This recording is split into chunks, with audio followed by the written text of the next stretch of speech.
Minha esposa está internada, mas a dor que sinto não se compara à dela. Bem-vindos ao canal Jornada do Relato, onde compartilhamos narrativas que tocam fundo. Antes de mergulharmos, por favor, deixe seu gostei, inscreva-se e ative as notificações. Compartilhe este vídeo com quem aprecia relatos que provocam reflexão. Vamos ao que interessa. Eu tenho 27 anos, minha esposa também 27 e meu grande amigo 26. Nossa convivência era bastante íntima. Conheci minha parceira, a quem chamarei de Sofia, na universidade. Rapidamente nos envolvemos e nos casamos 2 anos depois de concluir os estudos. Tudo parecia um conto de fadas até que meu melhor amigo, a quem chamarei de Daniel, sofreu uma perda terrível. Sua esposa faleceu em um acidente de trânsito. Tentei oferecer amparo, mas ele estava inconsolável. Sugeri que Sofia conversasse com ele, pois ela também já havia passado pela dor de perder alguém próximo. Sofia aceitou ajudar e dedicou horas a Daniel, oferecendo seu apoio.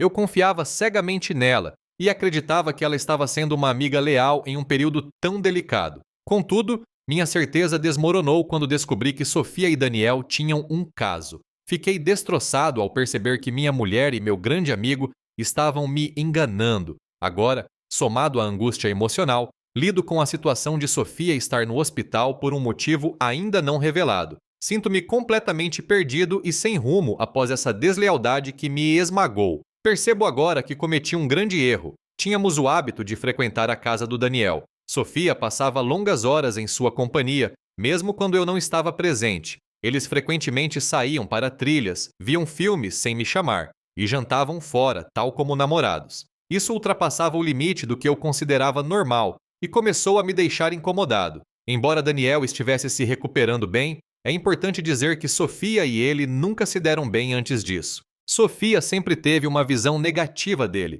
desde antes mesmo de ele se casar. Daniel costumava mudar de relacionamento constantemente. Mesmo após a morte da esposa, a antipatia de Sofia por ele persistia. Ela frequentemente questionava como eu podia ser amigo de alguém com tão pouca ética. Essa aversão de Sofia por Daniel me cegou para o que estava por vir. Como eu disse, Sofia e ele se tornaram inseparáveis, a ponto de ela convidá-lo para eventos que eu havia planejado para nós dois. Além disso, ela começou a exibir sinais típicos de infidelidade. O celular sempre ocupado, uma distância afetiva crescente, quase nenhuma intimidade e retornos tardios ao lar. A certa altura, tudo isso começou a parecer muito suspeito. Um dia, enquanto ela digitava no celular, perguntei com quem ela estava conversando. Ela disse que era uma amiga, mas ficou visivelmente irritada quando insisti em ver a conversa.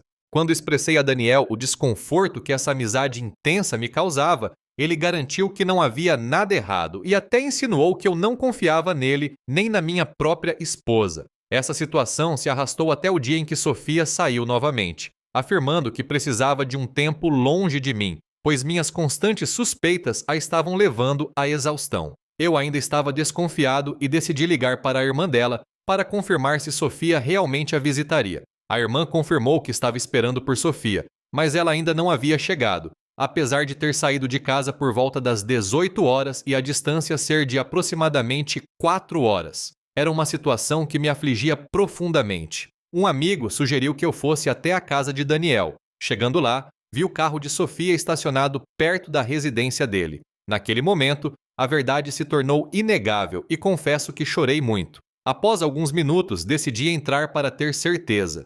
Usei a porta dos fundos, que eu sabia estar destrancada, e entrei sem fazer barulho. Consegui ouvir os gemidos da minha esposa. Minhas mãos tremiam enquanto me aproximava da porta do quarto. Pela fresta, vi Sofia inclinada sobre a mesa de cabeceira. Essa cena jamais sairá da minha mente. Escrevo isso com lágrimas nos olhos. Abri a porta de repente e os dois ficaram imóveis, olhando para mim. Tive que me controlar para não agredir Daniel. Simplesmente saí e entrei no carro. Pude ouvi-lo se mexendo, e Sofia começou a gritar para eu parar, dizendo que poderia explicar. Eu não queria ouvir, não sabia o que faria, então apenas parti. Chorei durante todo o caminho de volta para casa, e eles continuaram me ligando incessantemente. Passei a última semana na casa de um colega da faculdade. Não consigo comer, não consigo dormir e não consigo pensar em mais nada. Avisei ao meu trabalho sobre o ocorrido e eles foram compreensivos, concedendo-me uma licença. Tenho recebido ligações tanto de Daniel quanto de Sofia, além de nossas famílias. Informei a minha família que estava bem e que retornaria em breve, mas desde então não respondi a mais ninguém. Isso dói demais. Estou tentando ser forte, mas minha força está se esvaindo. Como alguém que você amou pode ser tão egoísta? Não sei o que fazer, como lidar com isso. Por favor, ajudem-me. E para piorar, há uma nova informação. Ao refletir sobre o nosso casamento, percebo que a maioria das lembranças são de momentos felizes, o que torna ainda mais difícil aceitar tudo isso. No entanto, ao pensar na infidelidade dela, na forma como me manipularam e me fizeram duvidar da minha própria razão, sinto apenas revolta. Quanto mais investigo, mais raiva me consome. Nunca esquecerei a fúria dela quando a questionei sobre seu paradeiro ou o olhar de desdém de Daniel quando perguntei se havia algo entre ele e minha esposa. A traição já era grave, mas a manipulação, isso é indesculpável. É justo dizer que fui enganado. A capacidade de mentir com tamanha facilidade e destreza é algo realmente chocante. Como eles conseguiram mudar tão rapidamente? Lembro-me de uma noite em que ela chegou tarde em casa, apenas 2 dias antes de tudo vir à tona. Naquela noite, ela me dizia o quanto me amava e o quanto estava ansiosa para estar comigo. Agora, olhando para trás, tenho quase certeza de que ela acabara de sair da casa dele naquela mesma noite, pois não estava usando calcinha. Ela dormiu com nós dois em sequência. Só de lembrar, sinto-me fraco. Como pude permitir que eles me humilhassem? Tive vontade de ir até a casa dele, mas sabia que não poderia fazer isso. O sistema judicial não me daria a reparação que eu merecia. Eles podem me atormentar, me ferir mentalmente, mas se eu revidasse, seria eu quem acabaria preso por tempo indeterminado. Conversei com minha advogada sobre isso e ela me aconselhou a não agir impulsivamente.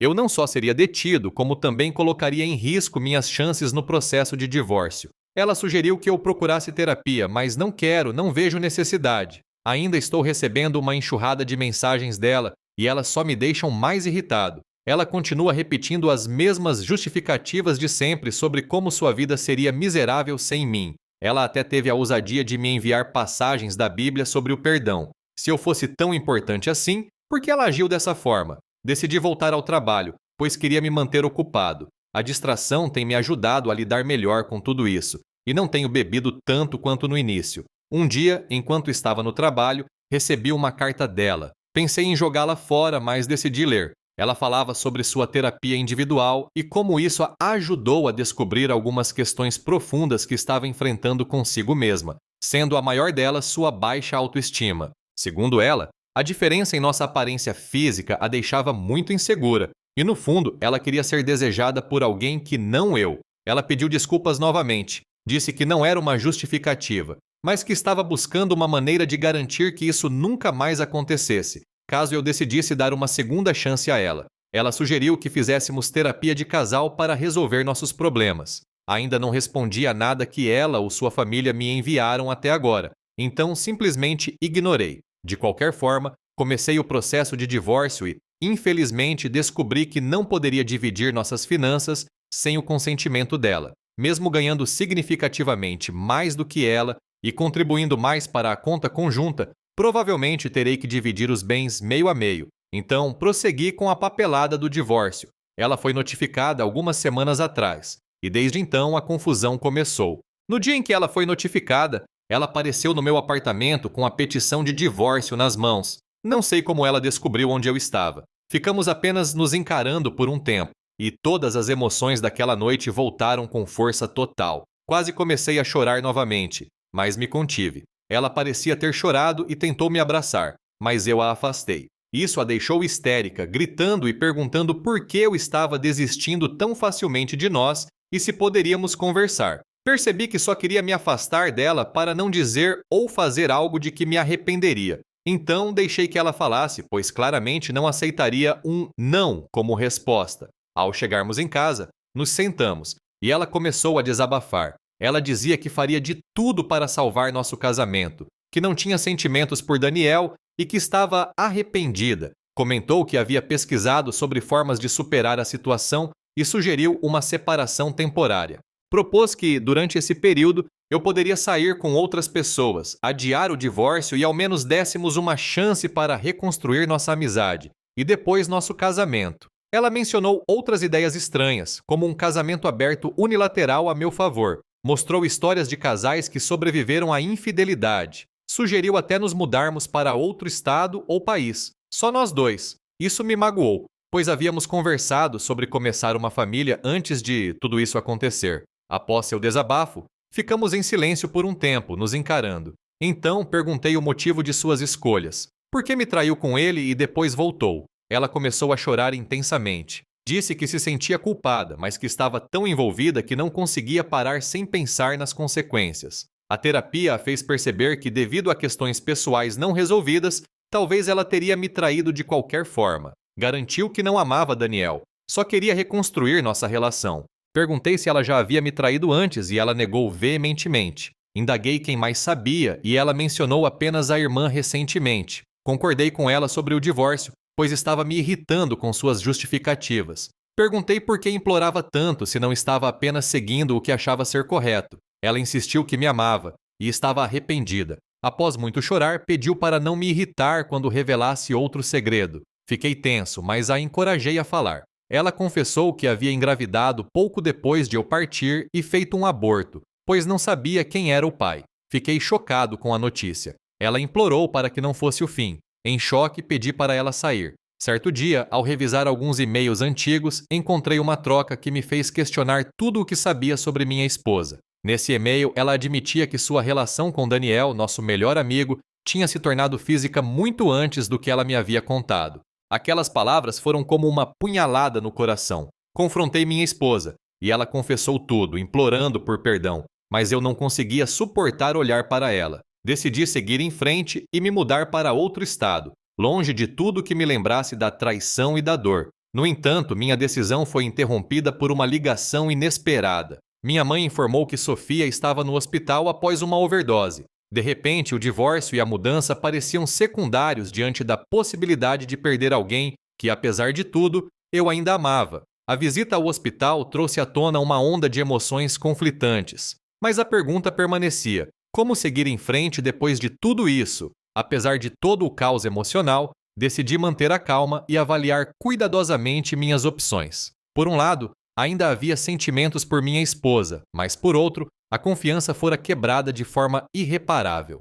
Enquanto ela se recuperava no hospital, tirei um tempo para refletir sobre o que era melhor para mim, para ela e para nosso relacionamento. Decidi que, antes de tomar qualquer decisão definitiva, precisava conversar honestamente com ela, entender suas motivações e sentimentos mais profundos. Enquanto isso, busquei apoio emocional em amigos próximos e em terapia para lidar com o turbilhão de emoções que estava enfrentando. Eu sabia que precisava cuidar de mim mesmo para poder tomar decisões claras e assertivas sobre o meu futuro. A situação era complexa e desafiadora, mas eu estava determinado a encontrar uma maneira de seguir em frente, seja reconstruindo o relacionamento ou seguindo adiante separadamente. O mais importante era garantir meu próprio bem-estar e encontrar uma solução que fosse verdadeiramente satisfatória para mim. Se você gostou deste vídeo, por favor, deixe seu gostei, inscreva-se no canal e compartilhe com outras pessoas que apreciam histórias como esta.